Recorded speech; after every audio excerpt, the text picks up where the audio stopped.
대중가요들을 듣다 보면 가끔씩 철학적인 노래들을 만날 때가 종종 있습니다.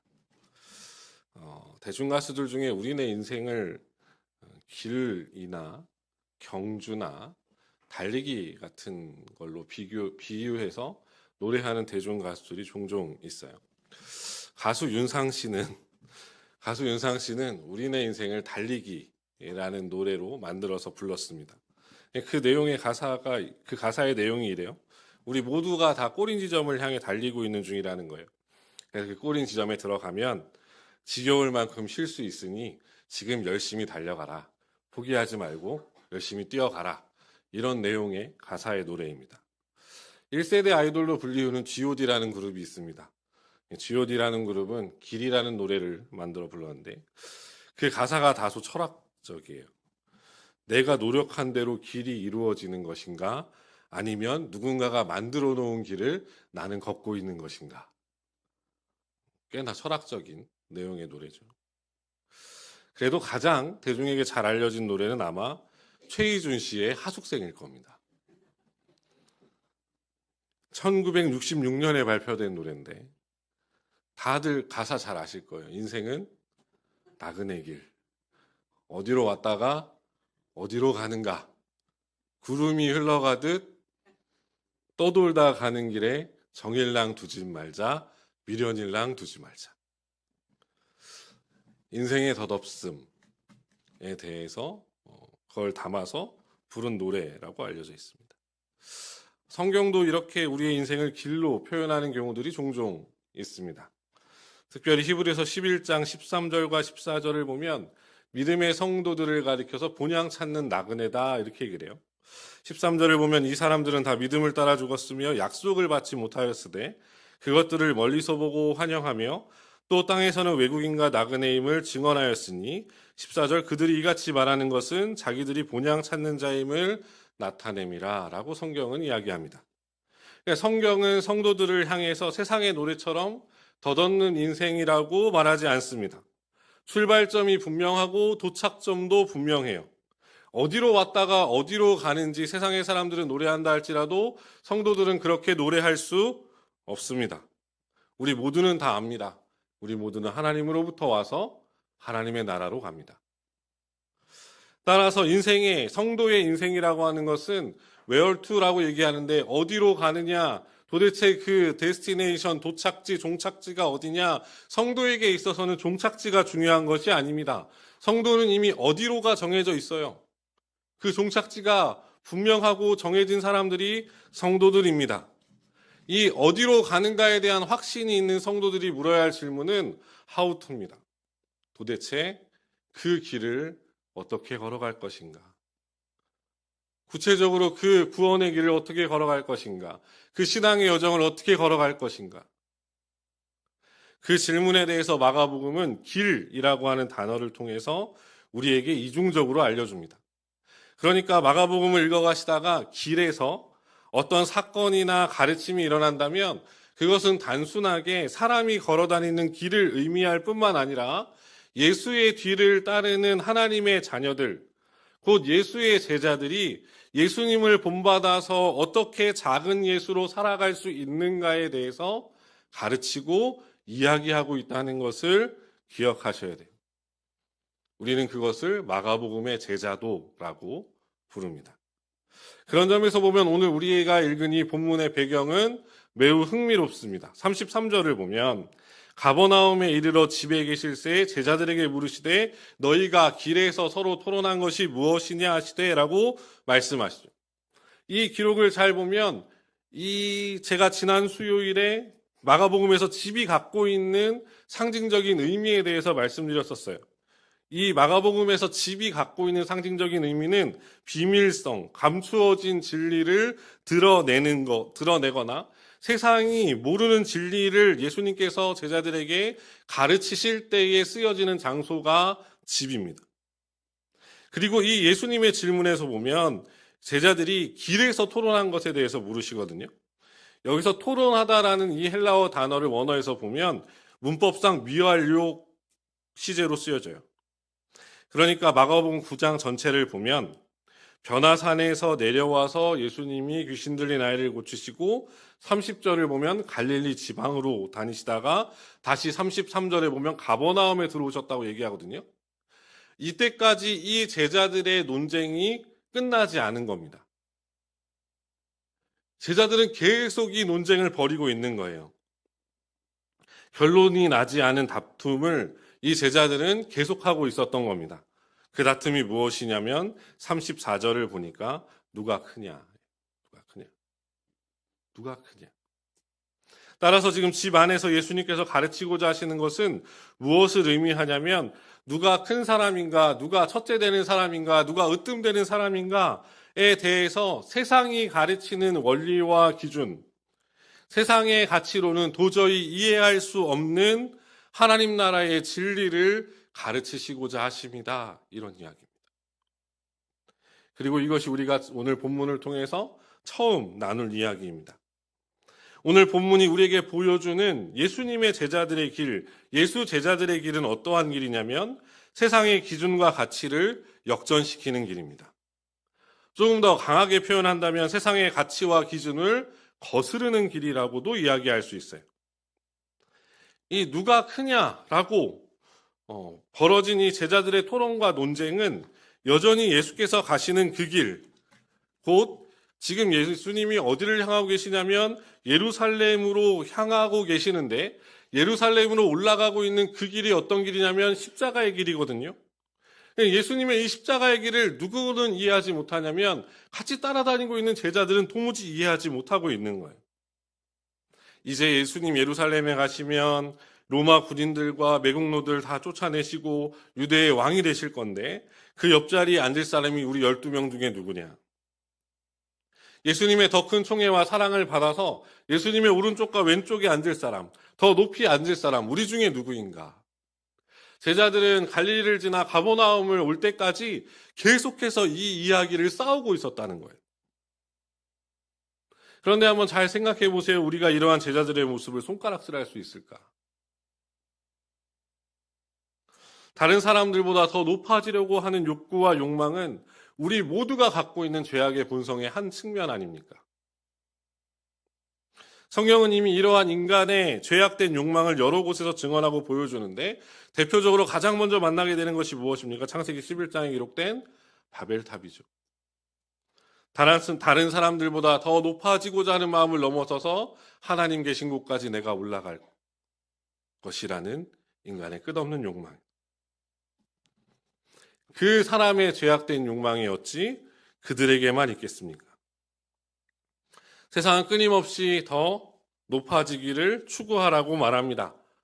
더 높은 곳에서 사람들을 내려다보고 더 높은 곳에서 더 많은 권력과 힘을 가지고 다른 사람들이 함부로 너를 어찌 대할 수 없을 위치에 올라가라고 이야기합니다. 사람들은 펜트하우스에 열광해요. 워렌 버핏에 열광합니다.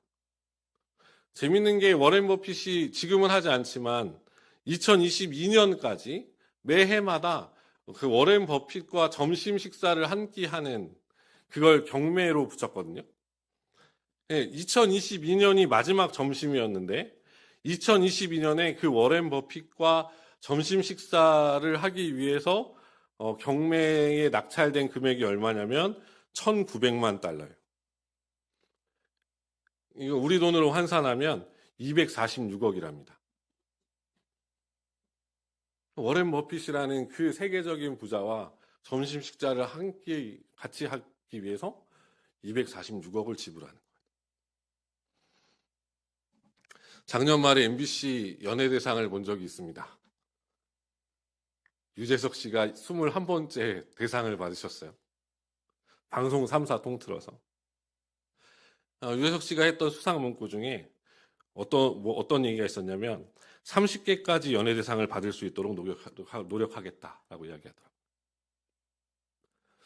대단한 열정이죠. 평생에 한 번도 받기 힘든 대상인데 21번을 받았으니 더 나아가 30개까지 채워보겠다니. 그의 노력에 사람들은 박수를 보내고 칭찬의 글을 남깁니다. 우리 사는 세상은 끊임없이 사람들을 향해 더 높은 영광을 추구하라고 부추겨요. 다른 사람들보다 더 인정받고 더 높아져야 훌륭한 사람이라고 말합니다. 다른 사람들이 다 우러러보면 훌륭한 사람이 될 거라고 아이들에게 가르치죠. 세상이 훌륭하다고 말하는 기준에 따르면 어쩌면 그럴지도 모르겠습니다. 그러나 예수님께서 그를 따르고자 하는 제자들을 향해서 그러한 세상의 기준과 가치를 뒤집어 엎으라고 말씀하십니다. 세상을 뒤집는 거 아닙니다. 예수의 제자들 안에 이미 스며들어온, 우리도 알지 못하는 사이에 어느새 들어와서 우리의 죄악된 본성을 끊임없이 부추기는 우리 안에 있는 그 세상의 기준과 가치를 뒤집어 엎으라고 예수님 말씀하시는 거예요. 본문 35절을 보면 예수님 이렇게 말씀하시죠. 예수께서 앉으사 12제자를 불러서 이르시되 누구든지 첫째가 되고자 하면 무사람의 끝이 되며 무사람을 섬기는 자가 되어야 하리라 하시고, 예수님 무엇으로 뒤집으라고 말씀하세요? 그의 제자들을 향해서 하나님의 말씀으로 뒤집어야 된다고 말씀하시는 거예요. 진리가 너희 안에 있다면 그 진리가 너희 안에 찾아 들어오는 세상의 기준과 가치를 전복시킬 수 있어야 된다고 얘기를 해요. 그것이 진리의 능력이고 진리의 힘이라고 예수님 말씀하시는 거예요.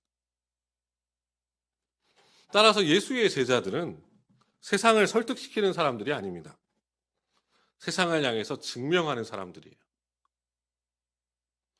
이미 인간 본성에 충실한 세상의 기준과 원리가 세워져 있는 세상을 향해서 힘들게 그들을 설득하려고 하지 마십시오. 도리어 예수의 제자들은 세상을 설득하는 사람들이 아니에요. 이렇게 살아봐, 이렇게 살아봐, 너 이렇게 살아봐, 그럼 좋을 거야, 이렇게 설득해내는 사람들이 예수의 제자들이 아닙니다. 예수의 제자들은 그들의 심령 가운데 진리를 품고 진리를 살아내는 사람들이에요. 그래서 그 진리를 증명하는 겁니다. 봐라, 세상의 기준과 가치가 틀리지 않았냐.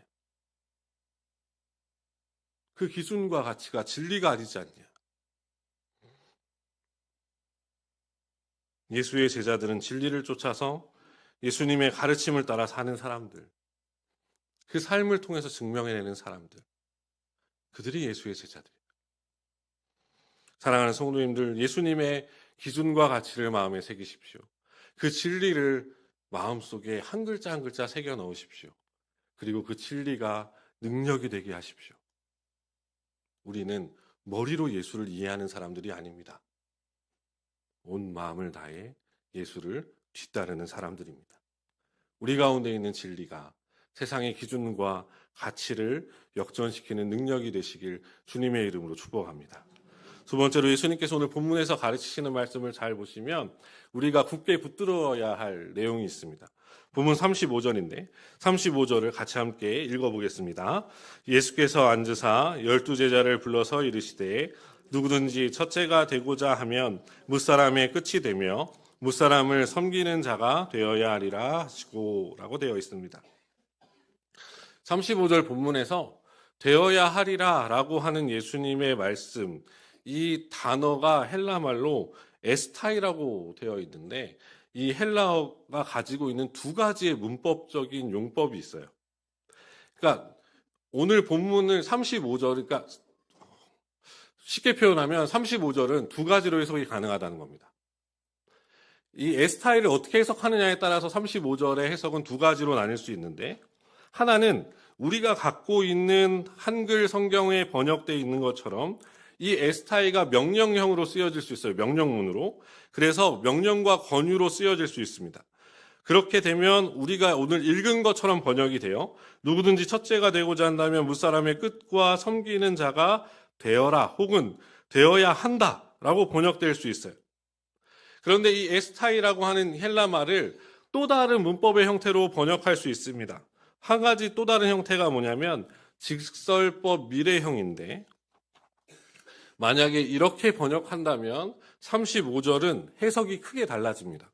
어떻게 바뀌냐면 35절이 누구든지 첫째가 되고자 하면 무사람의 끝이 될 것이며 무사람을 섬기는 자가 될 것이다 라고 해석이 바뀌어요.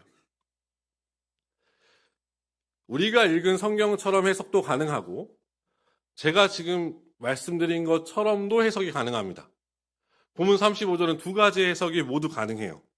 문법적으로 아무 이상이 없습니다. 여기서 우리가 붙잡아야 될 중요한 비밀을 하나 깨닫게 되는데, 사람이 높아지는 것보다 더 중요한 점이 있다는 거예요. 그것이 무엇이냐면 누가 사람을 높이시는가 하는 겁니다. 아무리 자기가 높아지려고 발버둥 치더라도 무사람의 끝이 되거나 무사람을 섬기는 자가 될 수 있다는 거예요.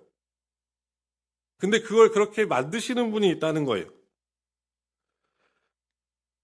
다른 사람들 위에 군림해서 스스로 높아지기 위해 발버둥 칠 때 그 사람을 끌어내리시는 분은 누구십니까? 하나님이십니다.